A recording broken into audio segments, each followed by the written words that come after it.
அனைவருக்கும் வணக்கம். மக்கள் கூட்டாட்சி பாகம் 6. சுதந்திர சமூக அமைப்பு. தற்போது மக்கள் கூட்டாட்சி மூலம் ஒரு சுதந்திர சமூக அமைப்பை உருவாக்கி கொள்வது பற்றி பார்க்கலாம். ஆதிகால சமூக அமைப்பு நீங்களாக அடிமத்துவ சமூக அமைப்பு மற்றும் தற்போது உலகெங்கும் நடந்து வரும் போலி ஜனநாயகம் உட்கொண்ட நவீன அடிமத்துவ சமூக அமைப்பின் ஆளுகை அதிகாரம் என்பது சட்டங்கள் இயற்றுவது, திட்டங்கள் வகுப்பது, உத்தரவுகள் போடுவது, பணப்பட்டுவாடா உள்ளிட்ட அனைத்து செயல்பாடுகளும் உயர்மட்டம் துவக்கி கீழ்மட்டம் மக்களை நோக்கி திணிக்கப்படும் அதிகார திணிப்பு அமைப்பாகும். அதுவே அதிகாரிகள் தலைமையிலான அரசு அமைப்பாகும். தேசத்தின் உச்சியிலிருந்து அதிகாரம் செலுத்தும் எந்த ஆளுகை அமைப்பாலும் பொருளாதார சமநிலை சமூக படைப்பை உருவாக்க இயலாது. தொழிலாளி வர்க்கத்தை முன்னிறுத்தி பொது உடைமை சமூக அமைப்பிற்கான மாமேதை காரல் மார்க்ஸ் வழிகாட்டியுள்ளவை விஞ்ஞானபூர்வமாக அமையவில்லை. அதன் ஆளுகை என்பது உயர்மட்டத்திலிருந்து கீழே மக்களை நோக்கி அமைந்துள்ளதால் உலகில் வெற்றிகளை காண முடியவில்லை. பொது உடைமை சமூக அமைப்பை அந்த வழிகாட்டுதல் படி உருவாக்க இயலாது. காரல் மார்க்ஸ் காலகட்டத்தில் தற்போதைய விஞ்ஞான வளர்ச்சியை வழிகாட்டியாக கொள்ள அன்றைய காலகட்டத்தில் விஞ்ஞான கணனி வளர்ச்சி எதுவும் கொண்டிருக்கவில்லை. மக்கள் கூட்டாட்சியின் ஆளுகை செயல்பாடுகள் என்பது தற்போதைய நவீன அடிமத்துவ சமூக அமைப்பின் செயல்பாட்டை முற்றிலும் நிராகரித்து மக்களை கூட்டாக ஆளும் செயல்பாடுகள் ஆகும்.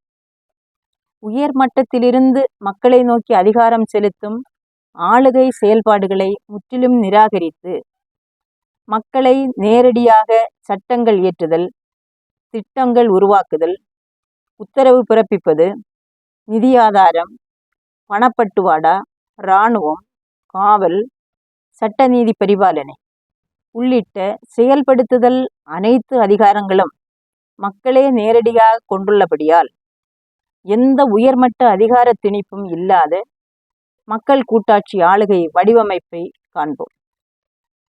மக்கள் கூட்டாட்சி பேரவை. மக்கள் கூட்டாட்சி பேரவைக்கான இடவசதி என்பது சுமார் 500 ஏக்கர் நிலப்பரப்பை உட்கொண்டதாக இருத்தல் வேண்டும். மக்கள் வாழ தகுதியற்ற நிலமாக இருப்பின் தகுதியுள்ள நிலப்பரப்பாக மாற்ற வேண்டும். அதற்குள் மக்கள் கூட்டாட்சி பேரவை உருவாக்குதல் வேண்டும். நகரப்பகுதியானாலும் சரி, கிராம பகுதியானாலும் சரி, நெருக்கமாக மக்கள் வாழும் 300 குடும்பங்கள் பிரித்தெடுத்து அவர்களை ஒரு மக்கள் கூட்டாட்சி பேரவைக்குள் உட்படுத்த வேண்டும். கணவர், மனைவி, பிள்ளைகள் கொண்டது ஒரு குடும்பமாகும். சுமார் 300 குடும்பங்கள் என்பது 1200 முதல் 1500 வரை மக்கள் உட்கொண்டதாகும். அப்படியாக இந்தியாவை எடுத்துக்கொண்டால் சுமார் 10 லட்சம் மக்கள் கூட்டாட்சி பேரவைகள் உருவாகும். ஒரு மக்கள் கூட்டாட்சி பேரவைக்குள் எவையெல்லாம் உட்பட்டிருக்க வேண்டும் என்பதை அடுத்த வெளியீட்டில் பார்க்கலாம். எங்கள் வெளியீட்டை வரிசைப்படுத்தி பார்க்க யூடியூபில் மக்கள் கூட்டாட்சி என்று டைப் செய்து கிளிக் செய்து கொள்ளுங்கள். எங்கள் மக்கள் கூட்டாட்சிக்கு சப்ஸ்கிரைப் பண்ணுங்கள், லைக் செய்யுங்கள், கமெண்ட்ஸ் பண்ணுங்கள். எங்கள் மக்கள் கூட்டாட்சியினுடைய அனைத்து பாகங்களும் டிஸ்கிரிப்ஷனில் கொடுக்கப்பட்டுள்ளது.